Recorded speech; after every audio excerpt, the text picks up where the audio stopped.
Well, let's turn to the polling today. We saw both the Resolve poll in the Herald and News poll, which spell more bad news for Albanese. Cameron, do you think the Prime Minister would be feeling the heat, given the polls are cementing that it does look like, at best, a hung parliament?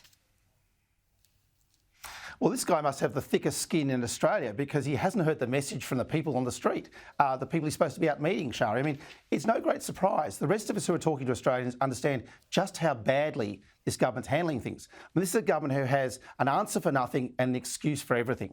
It's a little wonder the polls are so bad. But what it shows, both the Resolve poll and the News poll, is that Labor's only pathway to government is with the Greens and with the Teals. And Albanese better front up to Australia, honestly, before the election, explain how he's going to do that. Not some excuse, not, oh, trust me on the afterwards. Explain how he's going to govern with the Greens, because that's what these polls show, Sharri. Well, and your column in the Nightly a few days ago, said that Albanese does need to preference the Greens last, and he needs to come out and say this.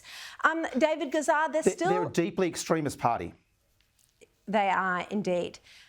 David, there's still a long way to go, though, until Peter Dutton makes up the ground to put him in a position to win minority or let alone majority government. I mean, the coalition's just so far behind on the seats. Yeah, I think that's right. I mean, the most likely pathway forward at the moment is you see a minority government either way. That said, there's a long way to go. Most people don't make up their mind until very late in the campaign. And we haven't seen any policies yet really effectively from the coalition. So once that starts and people start making up their mind, but there's only been one-term government in Australia's history since Federation, the 31 Scullin government.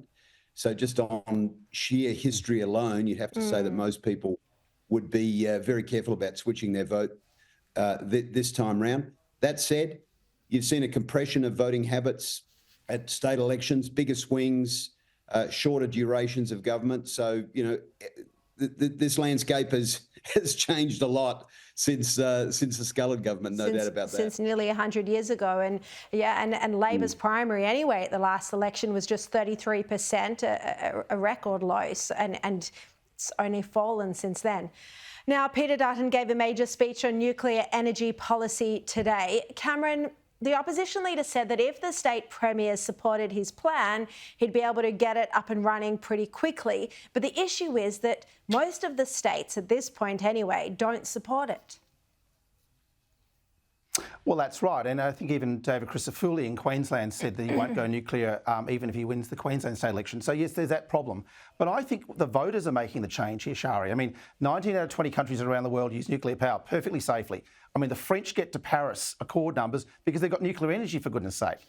So I think it's changing. And I think what's changing is when Albo was a young bloke running around in a T-shirt with a placard saying no nukes, that might have worked.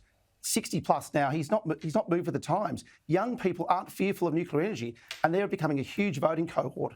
And I think on the issue of nuclear, Dutton's got it right. It's the future of getting to net zero by 2050, along with renewables and everything else we're doing as well. I think that's right, that the fear factor isn't there anymore, David Gazard, because there's, 30 other countries around the world who do use nuclear as part of their energy mix. Yeah, that's right. And the seal was well and truly broken on this by Anthony Albanese himself when he backed the AUKUS plan, which is going to put nuclear submarines into our harbours over the next sort of 2 decades. So it's pretty hard to say, well, we won't let you have a nuclear power station anywhere near you, but we're going to have sailors sitting on top of one in submarines that we've endorsed and paid for. So I think Cameron's right. And the test of what he has just said is the fact that Peter Dutton has made multiple announcements about nuclear. So he clearly sees it as an iterative process that is winning him votes, not losing him votes between now and the election. Yeah, all right.